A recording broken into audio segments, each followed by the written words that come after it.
I'm Matt Reed in the Florida Today newsroom. Today we explore two issues likely to affect you in the coming year: the economy and education. We talk jobs and housing with Florida Today business editor Wayne Price. He knows what direction the numbers are heading and what may lie ahead for your household's personal fortunes. We'll also catch up with Florida Today education reporter Mackenzie Ryan. She has the latest on the school board's proposal to close 4 campuses around Brevard. Those are just one of several significant cuts to operations that could have long-term effects on teaching and property values. Also coming up in the program, we'll share feedback from the audience on local issues, and we'll introduce you by video to Brevard's Teacher of the Year. First, let's find out what Wayne Price knows about some key economic trends here on the Space Coast. Wayne, what's up with housing? Well, we got a couple of good reports last week, and the first one was single-family homes. And we had sales were up 13% over the year, and the pending sales were up 26% over the year. The median price went up to $120,000 from $107,000. But speaking with some realtors and some housing experts, you know, some of the really good news in here is that homes are selling, not only selling for more, but people are getting more than their asking price. Before it was, they were getting like 88% of what they were asking for. Now they're getting 93% of what they're asking for in those ranges. And also, more people are using cash to buy homes. And that's a trend that started last August. It's been in close to double digits a couple times, people buying cash, which, you know, for the real estate industry, that's good. It means people are trusting in the market. Now, for a first-time home buyer, it's a little tricky because by the time you go through the process and get your loan done and you go look at the house you want to get, somebody's already snapped it up with cash. So, do you think the situation is that you have the people with cash maybe are investors or transplants that are coming in, so that the first-time home buyers are competing with somebody who's going to seeing that house less as a first home than maybe as a rental property? Or well, it's both. And I talked to a realtor today, and she told me that they're starting to get more foreign investors who don't trust their economies over in Europe and South America, and so they're buying properties here. And the people from South America, particularly, they're setting up shop. They want to come live here. That's interesting. The people in Europe, it's somewhat of an investment, and some people are moving here also. The taxes are lower here. So still an attractive place to live, maybe to retire or have as a second home. How inventory? I mean, you know, and that's another good point, and it's a good sign for people trying to sell their homes. The inventory has shrunk from the 3,500 range to the 2,500 range, and that's a month's supply of inventory. So it's gone down a lot. Is that normal? I mean, is that what historically is considered a normal amount of inventory? Well, I don't know if it's normal, but it's not abnormal either. It not factored into there, and it's still out there looming somewhere, are the foreclosed properties, and that's not figured into that. But it seems like the banks are taking their time meting out the supply of those foreclosure properties, almost so that they don't crash the prices of their own holdings at this point. Well, that could be, and that's, you know, knock on wood that it stays that way, because it helps the local industry. But they're very excited about it. They think what started, you know, last spring with the housing industry is going to continue through 2013. So it's a good time, particularly for home buyers. And, you know, for home sellers, as long as interest rates stay as low as they are, it's a good time too. But the banks are being very, very careful about who they lend money to.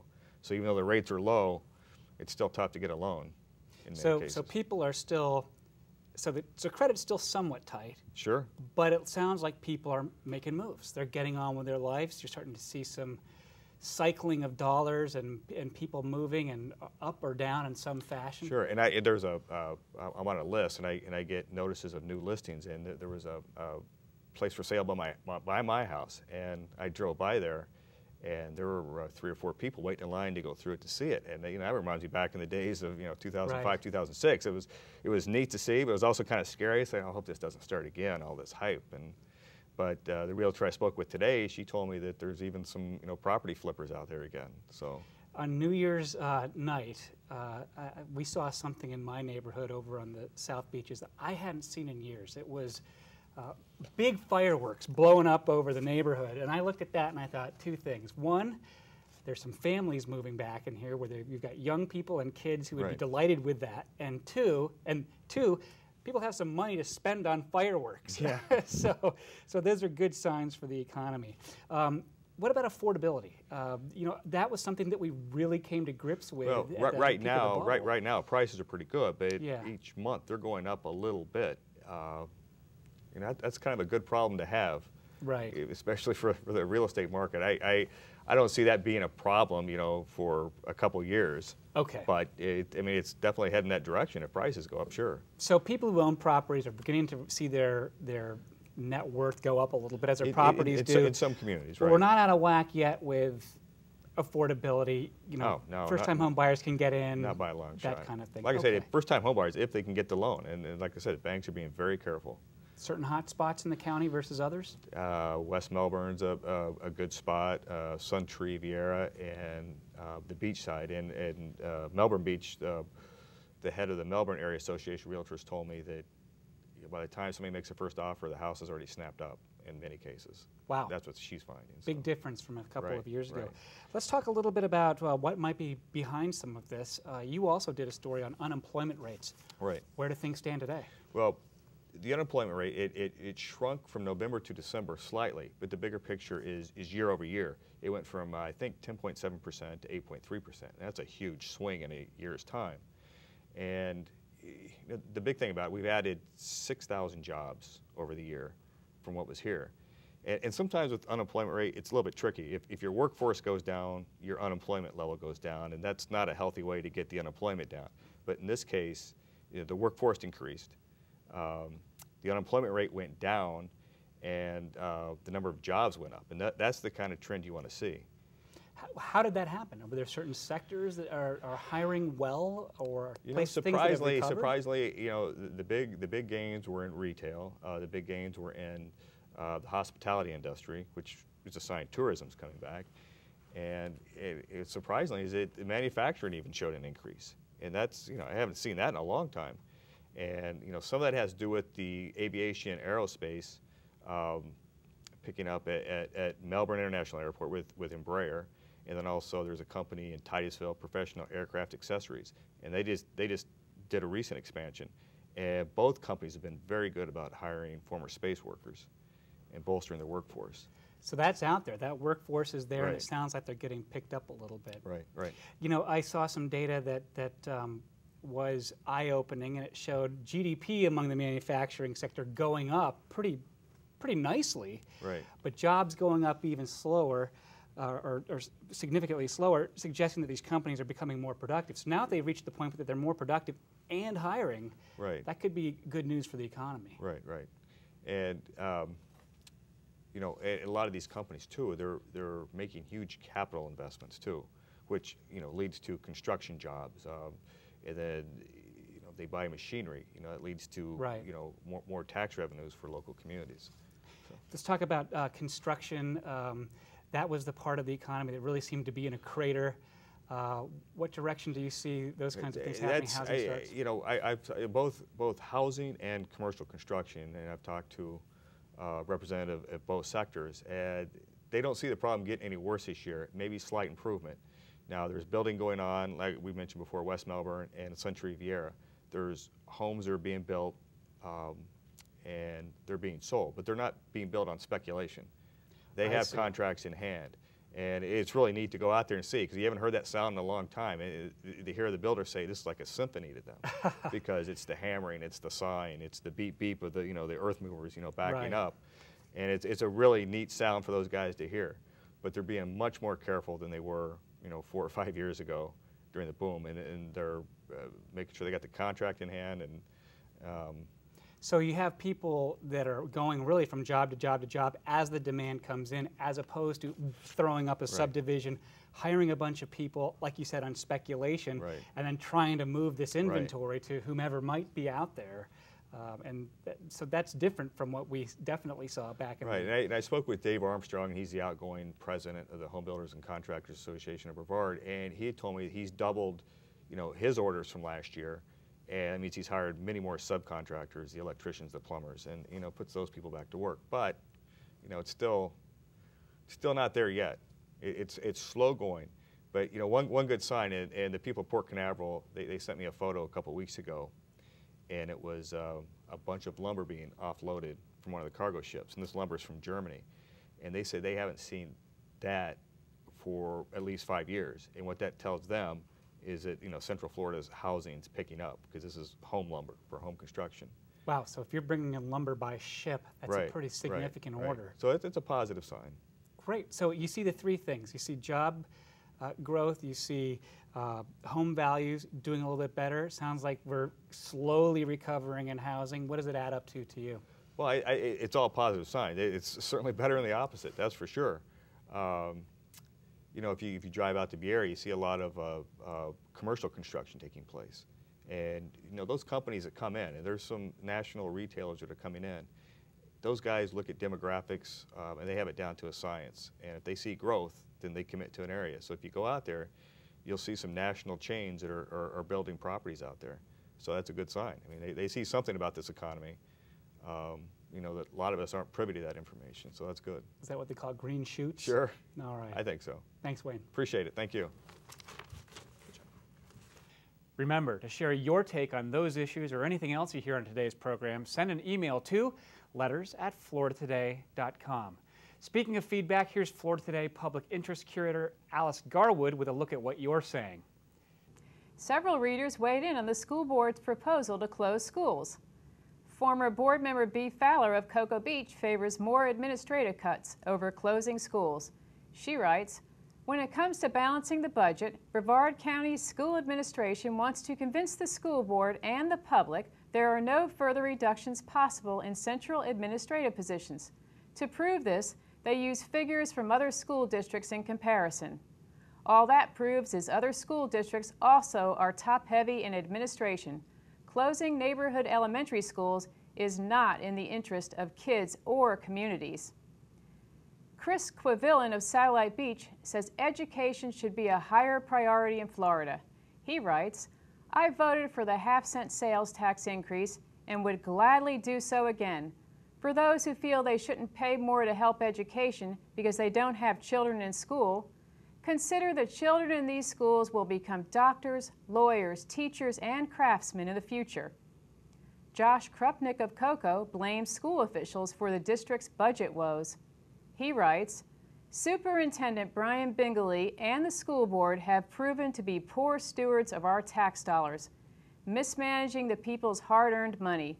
The fact that voters rejected a proposed sales tax increase is not a signal from taxpayers that our schools aren't a priority. Rather, it was a vote of no confidence in the school board's ability to manage a budget." Bernie Taylor of Titusville has little sympathy for the Washington Nationals, which have discussed moving their spring training home from Viera after this year. He writes, "It is about time the fans and taxpayers of Brevard County stop the Nationals owners from holding us hostage. I am willing to bet they will not go broke, whether they are playing here or in some other city." I'm Alice Garwood, Public Interest Curator for Florida Today. Remember, we welcome your comments on anything you see on these subjects or read in Florida Today by sending an email to letters@floridatoday.com. Thanks, Alice. Now we learned the latest on schools from Florida Today education reporter Mackenzie Ryan. My first question for her, what's happening with budget cuts, including the potential closures of 4 schools? On Tuesday, the school board decided to delay any decision until February 12th. One of the big issues that they're looking at is they need a recommendation by the Capital Outlay Committee. That's a committee of local, city, and government officials that will look at concurrency, which is whether or not, if they close the 4 schools, will there be enough room if there's development in the area and housing is built. I see. So these were agreements that the cities, county, school board signed back when things were kind of growing in order to make sure that they had adequate space for all the new development that was coming along. That's right. It's a state thing that they wanted to make sure that if there was development, housing, apartments that moved in the area, that there'd be enough public schools and resources there to meet those kids. Now, do they have other concerns as well, or is it just a matter of space for them? I mean, are they concerned about the economy, or are they getting hammered by their constituents in these areas? There's a lot of issues that the school board is looking at. They're looking at funding first and foremost. Concurrency is one of them. They're also looking at the concerns of parents and whether or not, the big issue on the board, I think, is whether or not local schools should be funded, or some of these programs that might affect more kids throughout the county should be funded instead of that. I see. What are some of the things countywide that would be the trade-off? One of the big ones is the elementary and music and art programs.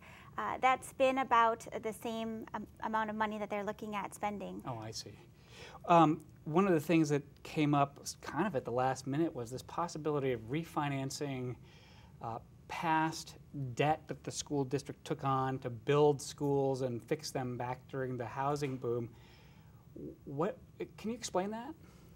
So it kind of is seen as an 11th hour bid to help stave off some of the closures or the program cuts that they're going to need to make. They've been talking with their financial advisor for a few years looking at refinancing, but really it happened last week that they decided this would be a good time. It would save almost $4.5 million over the course of 3 years if they refinanced. And one of the issues that they were looking at is as their call date gets closer, that it became a better and better time to refinance. So it just seems like the timing is right to do that. How much longer does that debt last? It looked like from some of the graphics that it's years to come. That's right. They took out debt from 2002 all the way through 2008, and it's going to be 2030 or just after until that's up. Are parents getting through to the school board members, can you tell? I mean, boy, there's been some big groups that have formed. They've been marching, they've been going to the meetings, they're all over Facebook. Are school boards listening? Are school board members listening? Can you tell? I think they're definitely listening.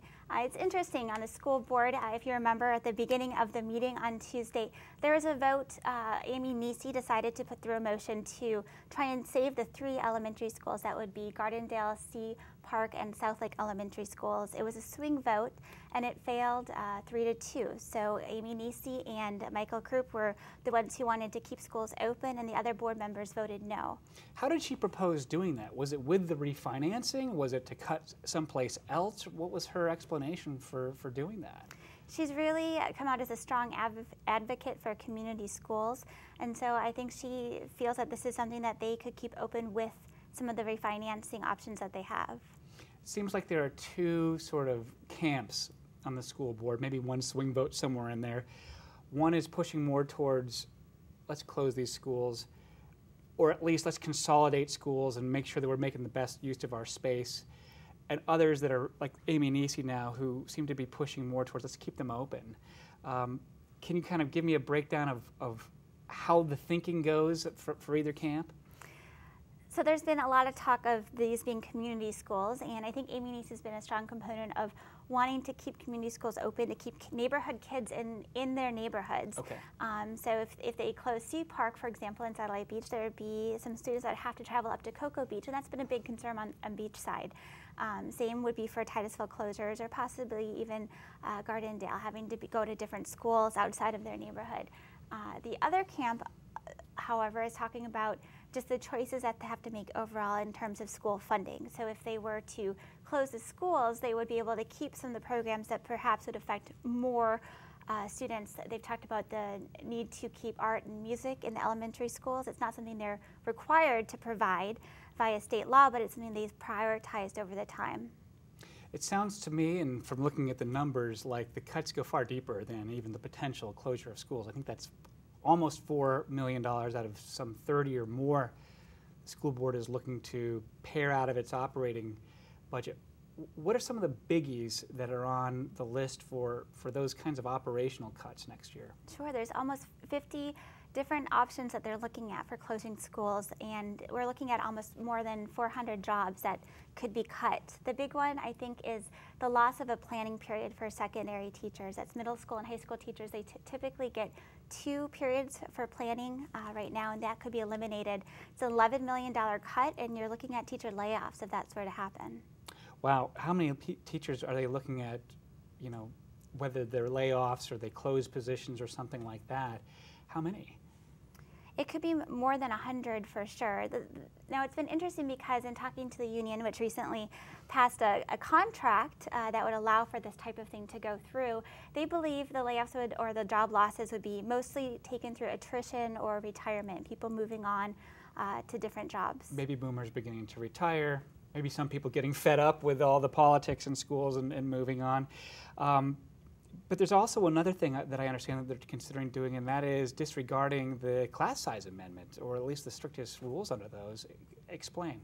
That's a big one, and I think what hasn't been talked about a lot is that would change the school district's calendar. The Brevard Public Schools would lose their designation of a highly performing school district, which means that they wouldn't be able to have their early start in August. It would be pushed back a few weeks.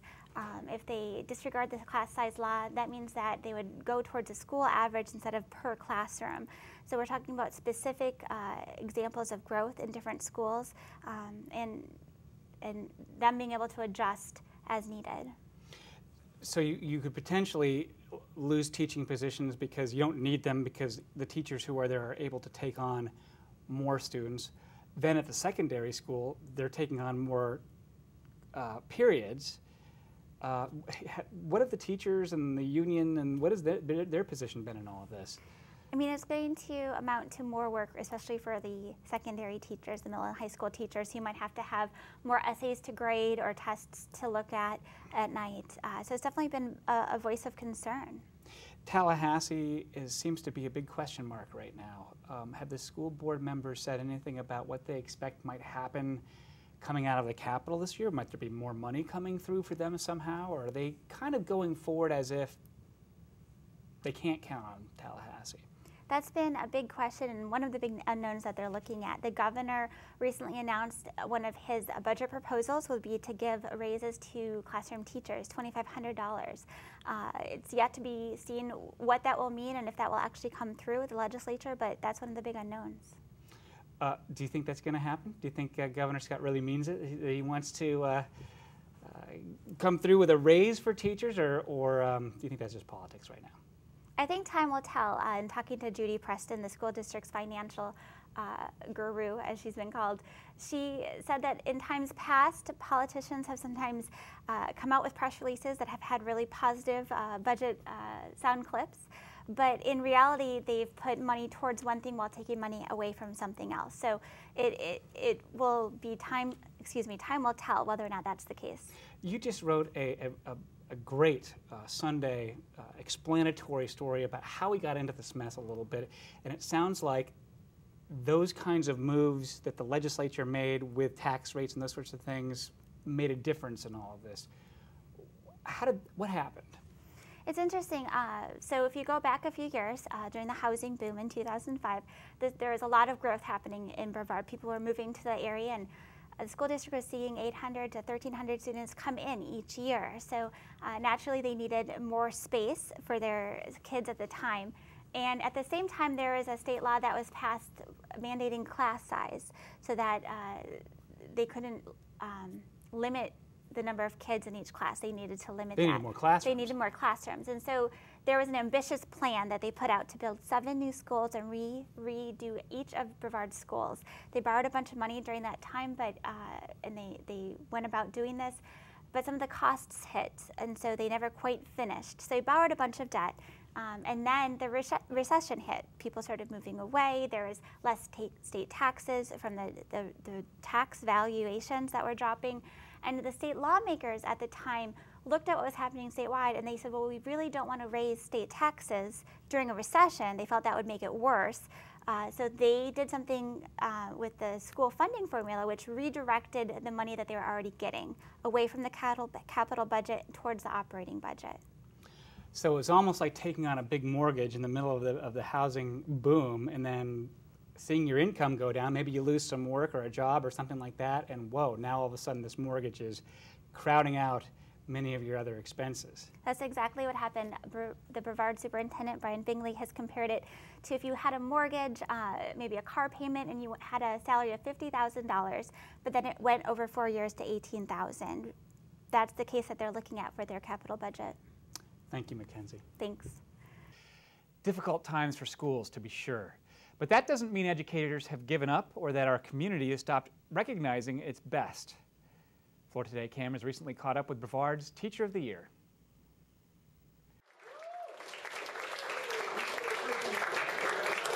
Well, we're just very excited with Jason Shack being honored as Brevard County Teacher of the Year.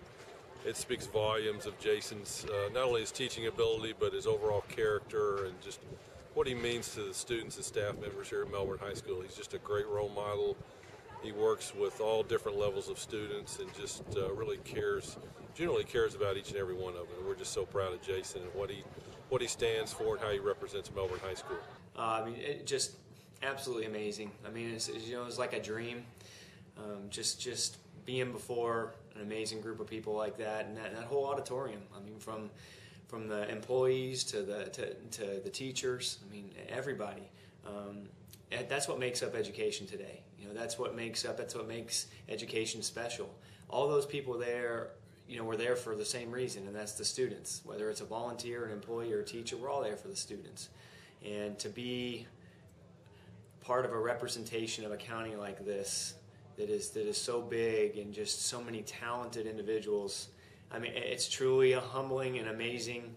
I just feel so blessed.